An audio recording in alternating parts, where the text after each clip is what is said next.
Imagine if someone you really love, or like your best friend, came up to you crying so hard and you were like, oh my god, what's going on? What happened to you? And they were crying so hard they couldn't even speak. And instead of waiting for them to let it all out, you're like, you know what? If you're not gonna tell me what happened right now, then go cry somewhere else. I don't even want to deal with you. That is so mean, right? I don't know about you, but I would never do that to someone I truly care about. But why do we do this to ourselves? This is my first mistake when the whole depression thing started. Depression sometimes turns you into someone that you're not. I was never an angry person. I wouldn't cry so hard every single day. Small things didn't really bother me. But I was doing all of these things and I could understand myself. I think sometimes it is easier for us to hate the things that we don't understand. I was like, why am I like this? I compare myself to other people. People were fine, they would wake up every morning, they would make themselves a cup of coffee and they would go to work happy and stuff. And I was suddenly like a zombie. I couldn't do anything and I was so mad at myself. Why are you like this? I hate you.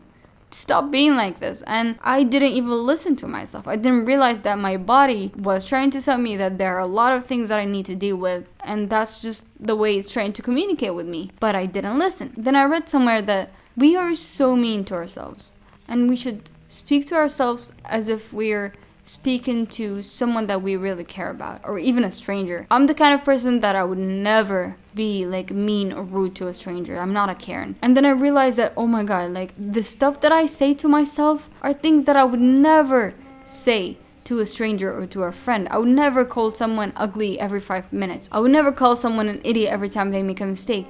And I do that every single day for years. And I realized how damaging that must be. So I see myself as two shogs, the main shog and a mini shog inside of me, and I'm always mean to that mini shog. So I was like, I'm gonna start being nicer to that mini shog.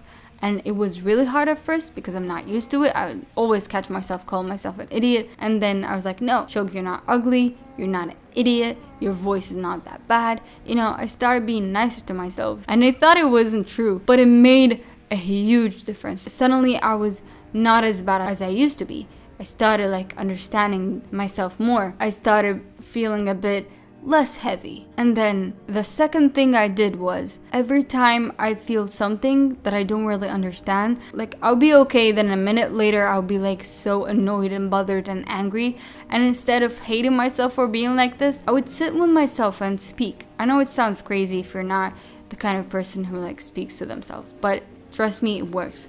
I would sit with myself and be like, Shog, okay, I noticed that you're kind of bothered. Can you please tell me why you're feeling that way? And I'll be like, I'm not sure. I was okay a minute